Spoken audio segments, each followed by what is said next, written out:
On today's show, going to talk about tonight's matchup with the Houston Rockets and why it's an important game for Denver Nuggets, not just this season, but for their franchise. And then going to spend the rest of the show talking about the new CBA and my perspective on it, going through all of the major changes, talking about the ones I like, the ones I don't like, and the ones I'm TBD on. This is Locked On Nuggets. You are Locked On Nuggets, your daily Denver Nuggets podcast. Part of the Locked On Podcast Network, your team every day. What is up, everybody, and welcome to Locked On Nuggets, part of the Locked On Podcast Network. We appreciate you making this your first listen each and every day. We're free and available wherever you get your podcasts. I'm Adam Matas of DNVR. Matt Moore has the day off. He got fake springed. He was too into spring. He thought it was here, and then the snow arrived today, totally threw him off. And so he's going to be sitting this one out. I'll be going solo for you guys. So today's show, I want to spend the first segment just briefly talking about this game coming up against the Houston Rockets and why it's important. It's actually not that important of a game overall. You know, Denver can clinch the 1 seed. They're going to clinch it almost certainly one way or another. That's why I don't think it's particularly carries a ton of weight. You could argue it's the easiest game remaining on Denver's schedule. They have Houston tonight. They get a day off on Wednesday. On Thursday, they go to Phoenix. By the way, Phoenix Suns, say what you will about them, didn't look good against Denver, whatever. They are undefeated since getting Kevin Durant 6-0, something to kind of monitor. Thursday night's game will also be on TNT, nationally televised game, the last one of the regular season for the Nuggets. Then they are at Utah 2 nights later on Saturday, another game that probably will be easy. But here's the thing. It's at Utah, which is always a hard place to play. And it's a 1:30 game, which anything can happen. And then Sunday, they have a daytime game, 1:30 against the Sacramento Kings at home. So you fly from Utah to Denver to play a back-to-back. The whole NBA, I believe, is – or not the whole NBA, almost the whole NBA is on a second night of a back-to-back. Everybody plays on Sunday to wrap up the season. And I think most teams that will be the second night of a back-to-back. So you got that game, which again, probably won't matter. So that's another game you say, like, if you're looking at Denver's schedule saying they have to get one more, I think if they desperately needed it, they could get 3, maybe even 4, but they could definitely get 3, Houston, Utah, and Sacramento.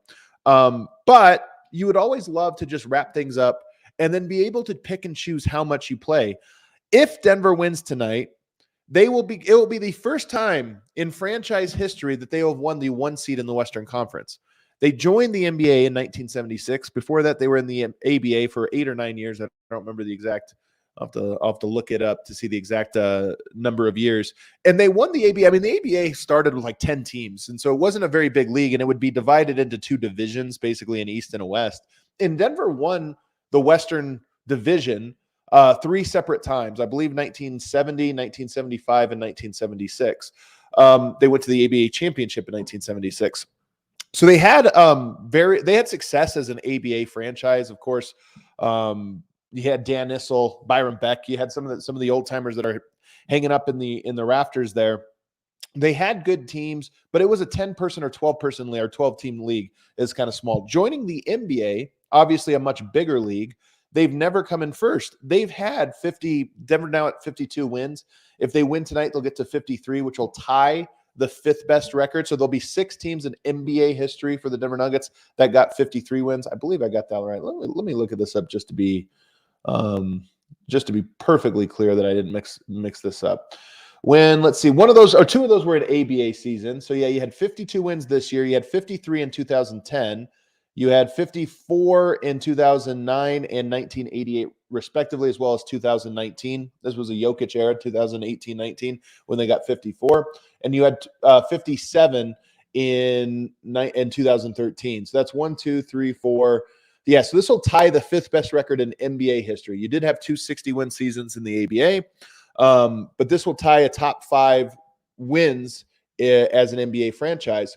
And then, of course, if you get 2 more, you will tie for 2nd best record in Denver Nuggets NBA franchise history. So Denver has, I mean, if you care about such things, I think they're cool. They do stand, whenever I look back at the history of the Denver Nuggets, these years do stand out. You kind of sort for win percentage, you sort for best years. And, it's always interesting to look at. So I do think there would be something to Denver having the 2nd best record this year that they've ever had. But being the number 1 seed, typically it takes 60 wins or so to win. I don't know what the average is. I would guess the average is about 58 wins your conference.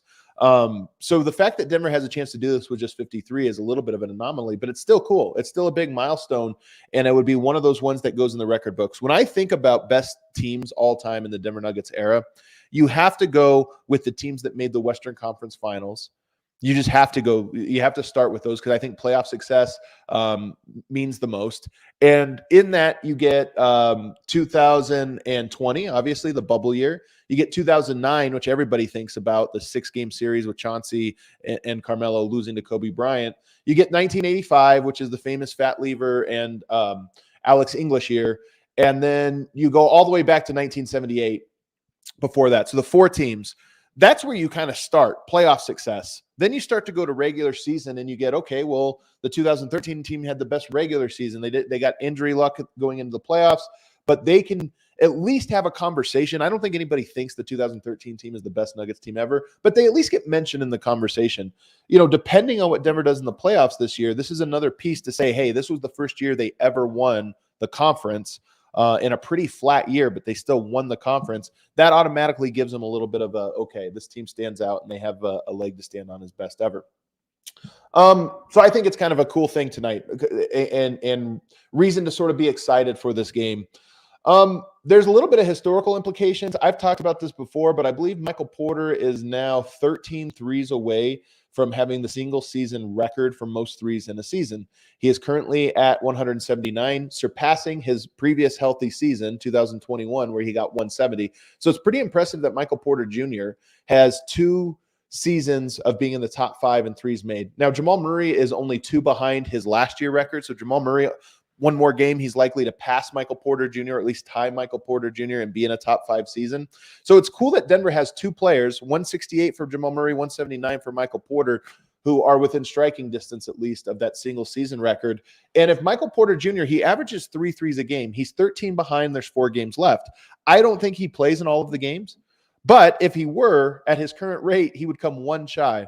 Now, it's interesting to me because Dale Ellis currently holds that record, and he set it in 1997. A lot of people don't know this, but for a 3-year period from 1995 to 1997, the NBA actually shortened the three-point line. They made it uniform. So the corner distance was the same as the top of the key difference. And that year, there's a lot of records that were set that year because the three-point line was shorter. It was a very anomalous season. So I think Michael Porter is really only 10 threes behind Randy Foye, who has the regular three-point line single season record in 2013-14 of all times. So Michael Porter has a chance. I think he probably needs like a 6 or 7 3 game to get there. But guess what? He's kind of on fire right now, and I wouldn't put it past him, especially against a horrible Houston Rockets defense. He has a chance tonight to really get close there, and then maybe it becomes a part of the conversation. Same goes for Jamal Murray. Maybe he has a big night tonight, and he decides he wants to chase it as well. So those things are kind of interesting in my opinion for this one. And then, of course, the big question everybody wants to know is Jokic going to play? I don't know the answer to that. The team has been pretty tight-lipped about it. We'll see. They have a 2-game road trip here, obviously going to Houston and then back to Phoenix before coming back to Denver. Is that right? Or did they go to Sacramento? Oh, no, then they go to Utah. So Houston, Phoenix, and then Utah, a little 3-game road trip. So we'll see if Jokic participates in any of these games. Tonight would be a smart one. If he is healthy to go, I think tonight would be a smart one to play him because it should be pretty low leverage. He should be able to put up good numbers and get a comfortable win. And then you can kind of pick and choose what games, if any, you want him to play down the stretch. I think if he's healthy, I think there's reason to play. Even if you only play, say tonight, you play fully, how do you handle the last 3 games? Again, if he's healthy, meaning if it's not a real injury that you're, concerned about. And I'm not saying it hasn't been a real injury to this point, but there's a difference between I'm a little bit sore versus, hey, this is an actual strain that we probably just need to be off of. If it's a little soreness that has gone away over time, play tonight. And then down the stretch, I would actually rather see Denver play the starters in half of the game. Roll them out against Phoenix and play them for the first half and then go with somebody else in the second half, or Utah or Sacramento. Maybe Sacramento, that second night of a back-to-back, you just completely rest, or maybe the front end in Utah, you just completely rest the starters. But I think there's something to having him stay having all the players sort of stay in game speed and game rhythm. They're going to get a week off from the last game of the season till the first game of the playoffs. They're going to have a full week off. That's where you can catch up on all your rest if you need, but you can't simulate playoff intensity or playoff speed in practice. So it'd be good for them to kind of establish that rhythm. I don't think there's anything the team is trying to learn about themselves between now and then, but it is good just to kind of keep that rhythm. And then lastly, talking to some of my colleagues at DNVR, there's a lot of people that aren't excited about this last week of the season. I am, not because there's anything for the main guys to do, but I so enjoyed watching Peyton Watson and Christian Brown and the guys that don't get a chance to play real meaningful minutes. I enjoyed getting to see them play and see what they have. And for me, Peyton Watson had a great game. I wrote on thednvr.com today about how it reminds me a little bit of Jared Vanderbilt, because I know everybody's saying, is Peyton Watson for real? Does this mean he's for real? And I say no. And I know a lot of people don't like that. It doesn't mean he's not for real. It just means I wasn't sure if he was a good prospect. Of all the prospects in the first round, Peyton Watson was the most mysterious in terms of we just don't have a lot of footage of him. We didn't have a lot to go off of. And yes, he has G League. It's hard to get a read of the G League. So just getting a chance to see him, the only thing that I think he answered was, yes, this guy is a good prospect. He has a lot of talent. Calvin Booth made the right pick, I think, in taking him because, one, he's a wing. He plays a position of need, and he has the dimensions of a player that you need at that position, being 6'8", 7-foot wingspan, same as, say, Herb Jones or, a lot of your best perimeter defenders, your Jeremy Grants. They have the exact measurements. So he fits the billing of the type of player that is most valuable in today's NBA. But like Jared Vanderbilt had the talent. He didn't necessarily have the opportunity. And there's three parts of this. There's talent, there's work ethic, and then there's opportunity. I think Jared Vanderbilt had talent and he had work ethic. He came to the Nuggets with a broken foot, and he basically had to miss most of his rookie season, played at the very end, and we saw, just like Peyton Watson, we saw a flash like, okay, there it is. Let's see what happens going into the next year. And we all thought, man, this guy has a lot of talent. Hopefully his role expands in year two. And it didn't. And I do think that there is a chance with Peyton Watson. Everybody looks at him and goes, perfect. Next year, pencil him in for 15, 20 minutes a game off the bench. I don't know if that's the case. I would love for him to get opportunity in these next 4 games.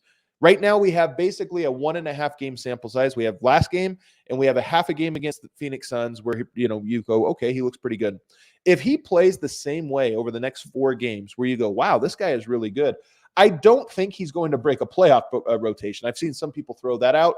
Even Jamal Murray had a mysterious quote in his post-game commentary where he said, we got to get these guys, meaning Christian Brown and Peyton Watson, we have to get these guys ready for the playoffs. And I think a lot of people thought, is he going to play in the playoffs? I would be absolutely shocked if that happened. But if he plays well these next 4 games, it may alter the way the team looks at him going into the offseason. And when I see the team, by the way, I think Calvin Booth views him as a piece of the future. The coaching staff is another question. I don't know. Mike Malone has been very slow to play rookies, second-year players. But I do think there's something to him gaining a little bit of momentum, especially you go up against KD again. Maybe you make an even bigger impact. Just see what happens there. So I'm excited for these next couple games, even if everybody else is not quite as excited. This episode is brought to you by BetterHelp. You guys, getting to know yourself is a lifelong process, especially because there's always growing and changing in your life. Therapy is all about deepening your self-awareness and understanding of yourself, because sometimes we don't know what we want. We don't know why we react the way that we do until we talk some things out. BetterHelp connects you with a licensed therapist who can take you on that journey of self-discovery from wherever you are. If you're thinking of starting therapy, give BetterHelp a try. It's entirely online, designed to be convenient, flexible, and suited to your schedule. Just fill out a brief questionnaire to get matched with a licensed therapist and switch therapists anytime for no additional charge. I like that part there, because oftentimes that journey of self-discovery, you need somebody that connects with you. So I like that part about, hey, if you find somebody by no fault of their own, they're just not the right fit for you, look into somebody else. They'll provide you somebody else who maybe, just maybe, connects with you on a little bit of a deeper level. Visit betterhelp.com/LockedOnNBA today to get 10% off of your first month. That's BetterHelp, HELP.com/LockedOnNBA. We'll be right back with more Locked On.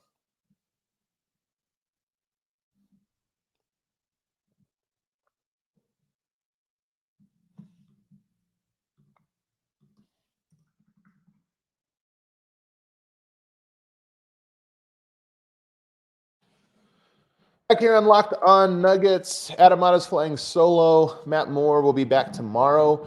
I want to talk about the new CBA now and look at all of the different changes, at least the ones that have been made public so far. I think with anything, the first take you have on something of this nature is often incomplete. And even though this has been announced for the last couple of days, new details continue to come out. So I suspect that a lot of these changes are going to evolve over the coming days, but they are relatively big changes. Now, first thing that's important is this agreement should provide the NBA to finish out this decade, meaning the 2020s, without a labor stoppage, without a season being canceled, which is in and of itself, at face value, a pretty nice thing. As somebody who has lived through multiple strikes and multiple seasons being shortened because of those strikes or lockouts, however, depending on which side opts out of the agreement, it always sucks. There's nothing worse than you get excited for a season. You have a team that's ready to compete. And by the way, Denver's in that window. If you enter a labor stoppage on a year where you're like, man, this was our year, and all of a sudden you have seasons. I can't remember what year it was, 2011, I think, where the season was so condensed. There wasn't just back-to-backs. There was back-to-back-to-backs. Think about how absurd it would be to go back to that. Can you imagine a season where you had to play the third night in 3 days? I mean, it would be absolutely absurd. So I'm glad, first and foremost, that is not happening. There's also, it should be noted, and something I think about a lot, I know not everybody does, but I do, and I find it interesting, that viewership for the NBA is down while revenue is up. And I don't know if that's always a healthy thing that is going on, the split between those two things. You would like it to be that eyeballs are the thing that matters, but I think the NBA has found ways to really monetize their product separate from viewership in a lot of different ways. And that, to me, again, it's smart business. You always want to maximize. You want to squeeze as much profit as you can out of a thing. But I do think that when things get too far away from, is our product in a healthy place, it doesn't really matter, we can make money off of it even when it's not, that can be a little concerning. I saw the stat going around that viewership for the women's NCAA game, which by the way was fantastic, even though it's led to 3 horrible days of conversation online, the absolute worst way to talk about sports. It was a fantastic game, and it really was a fantastic tournament. But the fact that that game outpaced any NBA game this season, to me, is one of those things that tells you, yeah, the NBA is losing the viewership. They're losing the traditional part of it. Nonetheless, this, as the CBA will show, there's new and new revenue streams coming in, and teams, owners, players, everybody is making more and more money. So the first rule that I think is the biggest and most high-profile one is that players can now invest in teams, gain equity. This one to me is the scariest one, or one of the scarier ones. On principle, I think a lot of people look at rules like this and they think about them on principle. On principle, this one, I understand it. Players being able to, if you remember years back, Michael Jordan was an owner, an investor in the Wizards, and he had to sell his shares in order to play for the Wizards. And it actually got kind of messy when he tried to buy back out after his third retirement. There was some complications to it, a little bit of trusted partners becoming untrusted partners of Michael Jordan. So I understand this on principle. It seems like a good idea. A lot of the things that came out of this CBA were things that were not discussed very much in the public. Oftentimes when there's a major labor dispute, the conversation is taking place in the public and everybody is sort of exploring the ramifications of it as best they can. My belief is that with sports leagues, the law of unintended consequences is stronger than anything else. Most of what happens when you make sweeping changes to the way a league operates or the way the league makes money or any of those rules is there are unintended consequences that you don't foresee, and then those becoming bigger than whatever obstacle it was you were trying to fix. We can see this with some of the way the game has evolved on the court. You put certain rules in place because you don't like, hand checking. We don't want this or that. And all of a sudden the corner 3 becomes really important. Nobody thought we need more corner 3s. We need more spacing here or there. They just wanted you to stop being physical out on the perimeter, and all these ripple effects about the entirety of how the game is played now is completely different. You can also look at the dress code, which David Stern did because he felt like the league was, to be perfectly frank, he thought it was too black and too not reaching white America. So he said, we're going to put these guys in suits. Well, that slowly evolved into these guys now are about fashion, it wasn't just I'm going to wear a suit. It's I'm going to wear a designer suit. I'm going to wear a designer clothing. And all of a sudden now you have guys that are coming to the arena in, David Stern, when he put this rule in, did not foresee Russell Westbrook. That was not like, hey, I want these guys doing high fashion, but that's what it evolved into. That's a low leverage one. I don't think it matters, but it is an example of, hey, look at how this thing played out over years. Players being able to invest in teams. So again, on principle, it seems to make sense. My fear with it is what restrictions are in place. And as there's a lot of, we'll get to this more on the gambling side. How can this be used as a weapon to leverage your own salary cap? That would be my big fear. You get a team that is willing, say a Mark Cuban, an outside the box ownership thinker. Because I think a lot of owners, like the Kroenkes, I don't know if the Kroenkes are offering ownership stakes. They didn't want to do it to Tim Conley, and he mentioned we're not a startup. The Kroenkes would be an example on the far extreme where I would be kind of surprised if they used this as a tool to make their team better. I don't think they will. But what happens if Luka Doncic, let's say, gains an ownership stake in the Clippers this summer? Maybe he gets it on cheap. Oh, look at that. The Clippers, their price is a little bit low. He's able to buy in. And then in a year's time, demands a trade to the Los Angeles Clippers, whereby his investment is about to double or triple. Those are the types of things that would worry me. Now, the Clippers are maybe a bad example because they're already worth a lot of money. But you could look at the Charlotte Hornets with a new ownership group coming in. Charlotte, probably one of the lower valued teams. If Luka Doncic invests in them, knowing that he is going to force his way eventually to there, not only have you created this weird situation where players are have ulterior motives and are taking advantage of it, but now you might have actually put yourself where players are incentivized to do those very things. So again, I don't know how this will play out. We'll see. But to me, it's one of those things that was not really discussed until it came out. And I look at that and I go, I would bet the unintended consequences of this rule are greater than whatever principle or consequences we foresaw. Players can also be sponsored by gambling ventures, sports gambling ventures, and cannabis industry. This one, to me, probably has equal, if not greater, ramifications.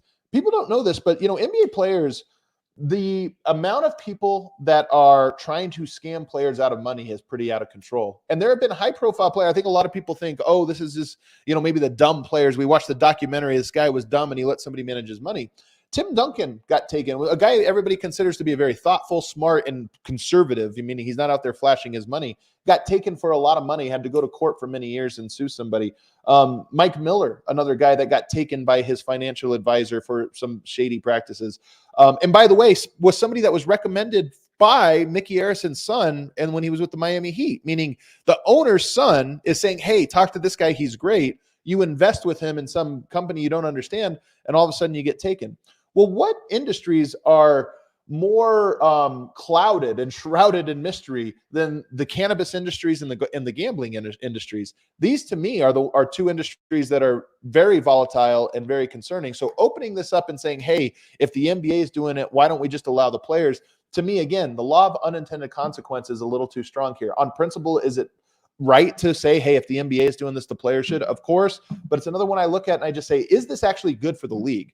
And then not to mention, there's big sports books and maybe there's restrictions on which gambling books you can invest in or what have you. But there's also a bunch of startups, and the startups are often very strongly leveraged. You can foresee a small book having a major investment from a major player, somebody that has, I'm just going to use like a young player. So Zion Williamson, let's say, who has tons of money and is probably going to make $1 billion in his career. Can you afford to put $100 million into this high upside venture where all of a sudden that venture is so leveraged on a single bet or a series of bets that that player is actually incentivized to go against it? You could lose. I mean, and to put it another way, do you want players to be in position where it is financially beneficial for them to affect the outcome?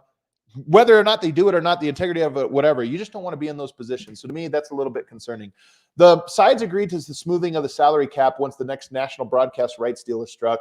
This one is obviously a fallout from 2015 when the players were very adamant that the ownership groups were trying to steal money from them and they wanted that money up front. Again, the principle was correct. Why should you guys get to smooth out this money. Why don't we just get it all right now? These owners are trying to pull a fast one on us. Well, what really ended up happening was something nobody talked about, which was the unintended consequence of the Warriors having this ability to use an enormous amount of cap space in this 1 year Kevin Durant became available, creating a super team. So smoothing of the salary cap as this next TV deal is expected to boost everything up.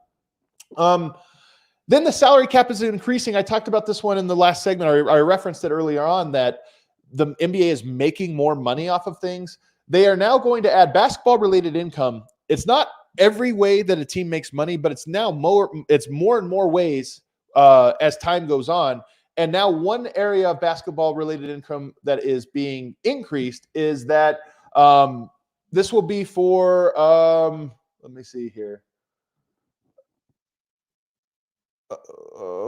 What is this one here? It is the amount of license. It's like the licensing money, which they expect to be $160 million for next year, split between owner and player. So basically $160 million of new. I think I copy and pasted this one wrong because they're adding about $160 million of basketball related income that comes just from licensing agreements. So this one will be so this is just, again, getting more money that is being distributed amongst all the players, which again is going to boost all of the revenues for the league that goes towards players. And then the midseason tournament, this is a big one, likely starting next season. And it's going to be integrated into the regular season, at least in part. The group play or the pool play part will be regular season games that then seed you into a tournament. I don't know how this is going to work.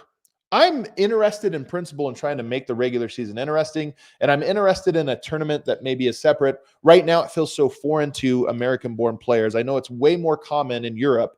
Their sports league have these mid-season tournaments that aren't the big one, but they do matter. There's multiple trophies in a year, and yes, there's the big one, but there's also these little trophies that matter. It's so foreign to American audiences because we don't have anything similar to this really in our sports, in baseball, in football, in hockey, and in basketball. But nonetheless, we'll see if it plays out the way he intends. They didn't shorten the regular season, and I suspect that this is going to be a thing that maybe over time catches fire. Teams kind of get into, but I think initially, I think it's going to be very uneven which teams are really into it and which teams are not. And I imagine there's going to be a lot of kinks to work out. The prize is $500,000 per player for the winning team, which is kind of wild when you think about, Jokic is going to make $500,000 in, I don't know how many games, roughly 2 games, based on his salary. So the bonus for him is very, very small. The bonus for a player like, say, a Colin Gillespie or a Vlatko Cancar is very, very big. He makes $500,000 roughly in 20 or 30 games. So for those players, it'll be so big, but those are not the players that we expect to be going hard in this tournament. So to me, I find that one to be a little bit interesting. We'll see how it plays out. This is one I'm the most TBD. I'm not really for or against. I will say that the NBA season, this is the first year where I felt like it was too long and players just have cared less and less each year. My fear is that this is designed to make players care more. And I'm not sure it is. And because of the trend, if you just ask me, do players care more about the regular season now or less than they did last year? I would say less. And if you did that every year, I would probably say less every year for about 10 years. This is a trend where every year players seem to care a little bit less. Is this going to revive that? I'm pessimistic. I'm not really buying it just yet. So we'll have to wait and see how this all plays out. Speaking of regular season games that are not that exciting, have you tried buying tickets lately? It can be such a pain in the you-know-what. It shouldn't be this stressful. Game Time is the fastest and easiest way to buy tickets on all the sports, music, comedy, and theater near you. With killer deals on last-minute tickets and their best price guarantee, you can stop stressing over the tickets and start getting hyped for the fun you'll have. They got flash deals on last-minute tickets, so you can set a little reminder and then it'll email you, hey, prices are going down on this game. For whatever reason. Maybe that gives you an indication that, hey, Jokic not playing, prices going down. You can get cheap deals. I know some people, by the way, that used Game Time this last week. Jokic is out. Last minute. It wasn't until the last minute that they went to buy, Jokic is out. Let me hop on there. Guess what? People were selling courtside tickets for very, very, very cheap. So if you ever wanted to sit courtside, you never know. Those flash deals on the Game Time app can get you a really great deal at the last minute. So snag the tickets without the stress using Game Time. Download the Game Team app.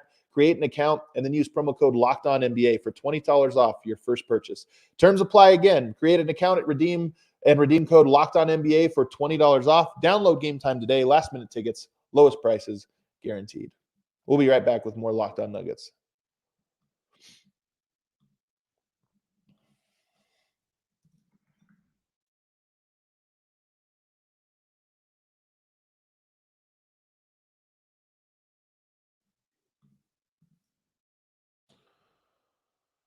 All right, final segment here. By the way, because I know a lot of people have been asking about the Jokic piece of this. I have been told with people from the team that this is strictly precaution, that there is, again, an injury, but if it was a playoff game, he'd be available and probably you wouldn't notice it. So I do think that this is a matter of the Nuggets trying to be healthy.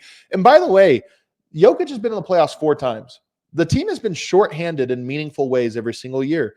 The first year, Will Barton, who was a big piece of the team, especially at that time, suffered an injury, came back, and remember famously got booed by the home crowd in the playoff game at home because of how bad he was playing in the playoffs. He clearly was not healthy, and it cost Denver. In the next season, Gary Harris did not play. The Nuggets go down 3-1 to the Utah Jazz. Gary Harris didn't play in any of those. He was the starting shooting guard and the best defender on the team. He would be like KCP being out. If KCP was out right now, your confidence in the Nuggets, even in the first round, would be really, really low. You would be very nervous about that. People don't even mention that when they talk about Denver going down 3-1. Donovan Mitchell having a great first round. Well, guess what? Denver didn't have their best perimeter defender until quarter 2 of game 6. And I always have said this.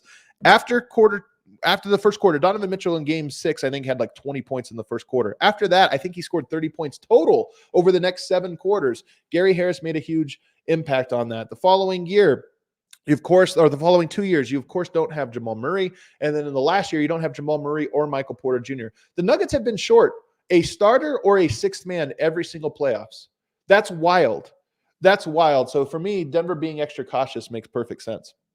Getting back to the CBA here. Players no longer face discipline for marijuana use. I think this one is a long time coming. The league has long sort of looked away at this, and players have known that. I don't think players have been walking on eggshells. Making it out in the open, will it have any consequences, unintended consequences? Probably not, but we'll see. I think it's the right move. We'll see what happens, though. All NBA voting will be positionless. I hate this one. So all NBA, it's understood that, hey, this is a guards league. Like, there's not every year. And right now you have Embiid, Jokic, who's going to be first team all NBA. Like, we can't have one of those guys miss. I hate it. Why? The thing about all NBA is that from a historical standpoint, all NBA is not a perfect way of telling the story of the season, but it is a nice shorthand of let's go back and look. And there were years where the point guards weren't very good and the forwards were amazing. And the fact that Charles Barkley was second team, you would look at it and go, man, that was a loaded year for forwards or shooting guard, whatever it is. And it didn't matter. It helped us sort of contextualize the season. If you go in now in a guard league and you're going to end up having 4 guards, or 3 centers, I think that actually hurts your ability to know what the season was about. You can almost go through all NBA and just by looking at the talent can say, oh, this was a center heavy league. That was a guard heavy league. This is a wing heavy era. The fact that you don't do that now feels to me like, like a participation trophy, like, hey, we can't have Embiid be second team. He's too good. He's an MVP candidate. So we have to change these things. I hate things that meaningless or pointlessly change historical precedent. And this to me was a problem that didn't need fix. It created good debate.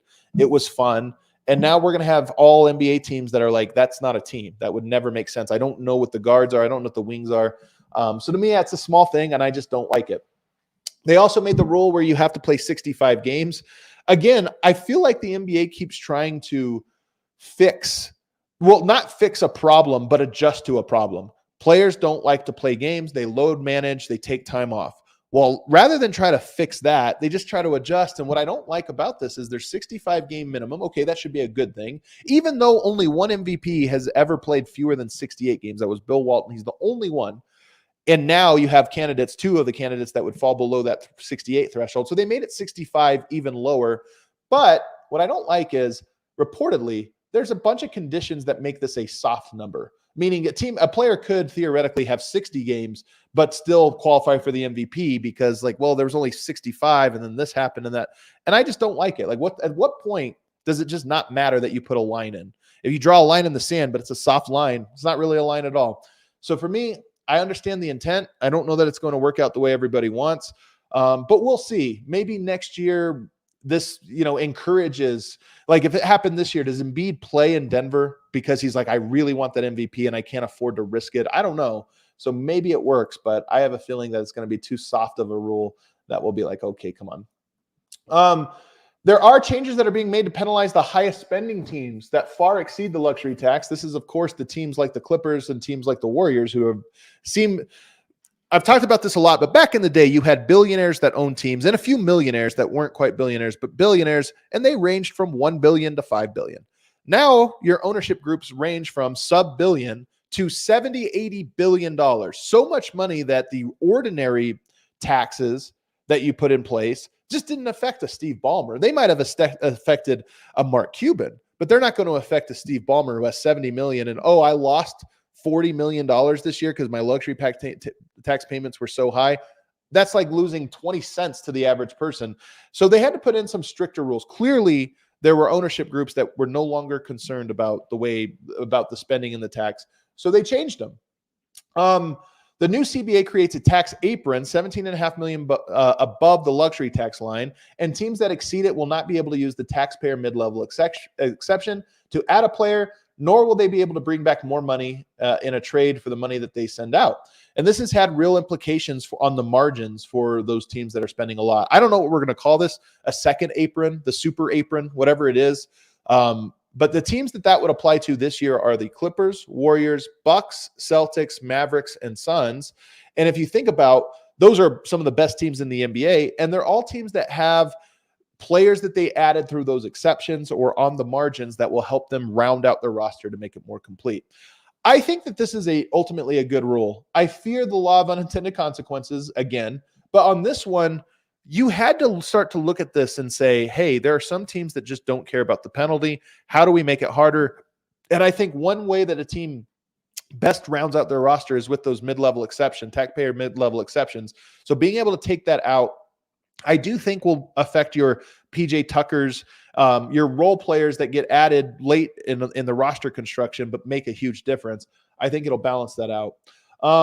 Teams below the tax will have expanded opportunities in free agency or to generate larger trade exceptions as an incentive to spend more.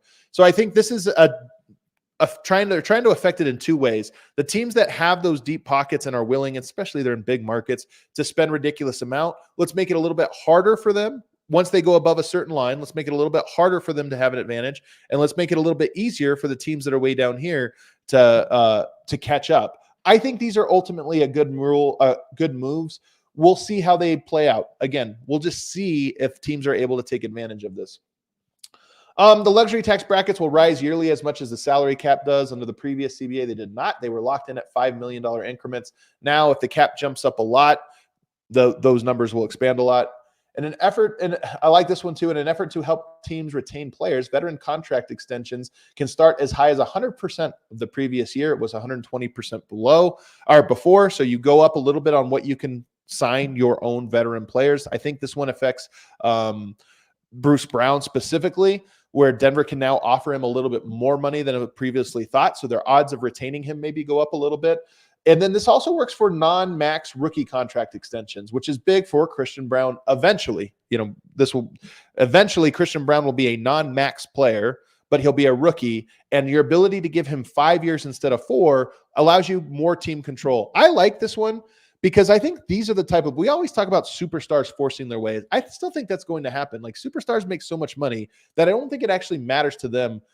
I lost 20 million because I left the Oklahoma City Thunder, but I went to the Lakers. Like they don't care about that 20 million. And people try to make a big deal of it the 5th year. Those guys can make that money back up on the back end if they really want to go to larger markets.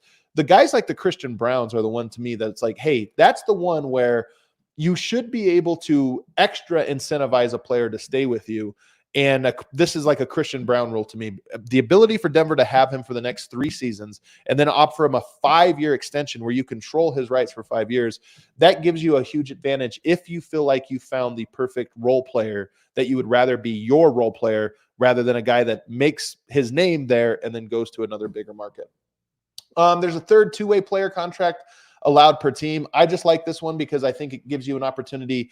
I mean, eventually, I wonder what the limit is on the amount of 2-way type players, prospects that are not draft picks, but later prospects that you can kind of bring into your program.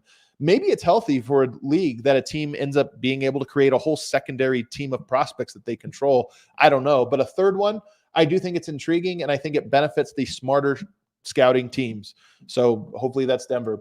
And then the one and done rule is going to remain in place with college. There was a lot of talk over the last year that maybe this rule would go away and that teams would, that we're going to have this double draft. That one year they'll say, the one and done rule's gone. High school players can come right back to the NBA, and we'll have some draft in the upcoming 2-3 years where you get all the best of the college prospects and the high school prospects. And I think that would be a problem. I think that the NBA is good enough right now that the one and done rule is actually good for the NBA, because I don't think you should be getting prospects that are so raw that we're flooding the NBA with 18-year-olds that take 1-2 years anyway just to be semi-adequate prospects. I think it's better that they all get this extra year of seasoning. I wouldn't even be opposed to a 2-year rule, meaning players. It would help the college game. The college game right now I think is not very good, in part because we don't get to know any of these guys, and in part, with exceptions of about 5 guys every year, most guys could benefit from a second year anyway. There are the exceptions. Your Zions, your Kevin Durant's, your Anthony Davis's. These guys that 1 year you look at them and you go, this guy should have been in the NBA as a high schooler. So that's why I say there is some kind of exception that could be made for the top players. Like maybe it's if you are a top 5 pick, then you can go straight, to the NBA or whatever. But if you're not, maybe it's best to keep it going. But nonetheless, I'm glad that the one and done rule remained in place rather than take it away. I got a couple questions here from some people that I asked at the top, so I'll get to them. Is there any chance Colin Gillespie is ready for backup point guard next year? There's, of course, a chance. One thing that I keep thinking about is the Nuggets are going to be in position next year where, if you look at it, Peyton Watson, Christian Brown, Colin Gillespie, Ismail Kanmagate, we all sort of want those guys to be your backups next year, but none of them are proven. Outside of Christian Brown, who I think right now I could comfortably say deserves to be a backup guard in the NBA. Like he's good enough to be that right now. Okay, you could pencil in and say he's proven it. The rest of the guys, and we can even throw Zeke Naji in there. If Denver come back next year with the same starting 5, which was great this year, but hey, we need our bench. It's all about the bench. Can it be better? And you say, well, we're going to go with Gillespie, Brown, Watson, Zeke, Kamagate. You have no idea if that's good. It might be a disaster. That might be the worst backup 5 in the entire NBA. Or it might be the best and they just need a runway. So I think Denver's in an uncomfortable position where next year Calvin Booth probably is going to have to bring in players that are better than those guys on day 1, with the hope that those guys are better than whatever players you brought in by game 82. And that's a tough spot to be in. And then, of course, it puts Michael Malone or whoever the head coach is at that time. It puts that person in a tough spot of, hey, do I lose games because I'm playing this group of really young players, or do I not? So then you start to go, okay, who's most likely to get cut out? Well, Christian Brown's most likely to stay. Zeke Naji, again, if he's here next season, is most likely to be in the rotation next. And then you just have mysteries around Colin, Peyton, and Ismail Kamagate. If you're a Nuggets fan, do you want it to come down to Peyton Watson's success comes down to a rookie undrafted point guard? It's tough. So I suspect that Colin Gillespie will be on the roster in some capacity next year, but I don't think he will be the second guard. I think there will be another guard that he has a chance to beat out, but it'll be uphill. How concerned are you about this team's health? Thinking about Zeke and KCP, but others as well. Not very, and mostly just because I talk to people with the organization and they don't seem very concerned. Are guys banged up? Absolutely. But I don't think they're any more banged up than most teams, every other team. And then on top of that, I think that they feel that whatever injuries are lingering right now for those guys, a week and a half off, which is basically what these guys are going to get. A week and a half off is long enough for them to all feel as close to 100% as you can. I think the Nuggets are frustrating right now and how little they seem to care, but I think the team is excited that they are going to be the healthiest they've been entering the playoffs. I think that is the thing, knock on wood. I think that is the thing that they're excited for. Steve Wynn asks, is Michael Porter Jr. out of Malone's circle of trust? After an amazing third quarter, MPJ tried to check back into the game, but Malone seemed to change his mind and not sub him back in. Rooks were playing well, though. I think that last part is more it than anything. He did get back into the game. It was something I noted at the game as well. Michael Porter was going off. He had 29. His season high was 31. I expected him to break it, and he finished with 29, in large part because he didn't get back into the game. I think right now this is more about those rookies playing well than anything. The one thing I will say is I was hoping we would get Christian, Peyton, MPJ, Gordon, Murray to close that game. We got Bruce in there instead of Christian, I believe. And, they won anyway. But I would have loved to have just seen that group. Malone always gives you like 80% of what you want. Vincent De Julio says, who are the top 3 players you are most confident in heading into the playoffs? In other words, health, production, and current known limitations. Top 3 players, Jokic, number 1 by a mile. Number 2 has got to be Jamal Murray, even though, we haven't seen it as consistently as we'd like at this point. He's been there before, and at his best, he's actually been phenomenal. And I think he's a guy that motivation goes far, and low motivation, you get inconsistency. High motivation, like a playoffs, I think we're going to see the best. So he's number 2. And then number 3 for me is KCP. He's not as good of a player. And so if I'm understanding this question right, it's more about expected to do their job. I think KCP is going to do his job. I think he's going to guard very, very well. And I think he's going to knock down his open shots. And he's going to play hard and all of those things. So outside of that, you get to, Aaron Gordon and Michael Porter, who at this moment, with how Aaron Gordon has been so inconsistent and his free throw shooting and some of the lack around him, I might be more confident in Michael Porter, which is really crazy to say. Maybe a little recency bias there, but Aaron Gordon hasn't necessarily looked like we'd want him to look over the last 2 months of the season. And then Ryan Ortiz says, should Jokic try to play today, get 16 assists, and then be shut down? Even if he doesn't get the assist, this should be his last game if we win. This is an interesting question because if he plays tonight, will he get 16 assists? Probably not, but it's possible. I mean, the Houston Rockets are not very good. In fact, I think I'm going to look it up real quick while we're live. I'm going to look up when his high was this season for assists because I think the Houston game, no, it's not on there. Houston, he had 12 assists is the highest he's had against Houston this year. So interesting. So he's had 12 assists, 10 assists, and 8 assists in his 3 matchups. He hasn't played more than 27 and a half minutes against Houston this year. They've been wins. So I don't know if he can get to 16 tonight. It would be fun. My theory, though, about him and how he should play, half of the Phoenix games or whatever, that would really hurt his triple-double average. I mean, he's not going to get 10 assists and a half against Phoenix, I don't think. So I don't know that Jokic cares about that triple-double average. In fact, I think there's a sneaky part of him that wouldn't mind being, under. Like if he finishes at 9.9, I think he would really help his anti-stat padding narrative. So maybe that's what we're going to see. I just think either way, I don't see him getting to that triple-double average. So I don't think it's going to happen for him this year. All right, that does it, guys. That was a lot of information, a lot of stuff. We went pretty long, 15 minutes. Yikes, I'm going to get yelled at from corporate. But enjoyed the show today, and the Nuggets got Houston tonight, an opportunity to win the Western Conference for the first time. We'll all look forward to that. Hit the like button on the way out. We'll see you next time.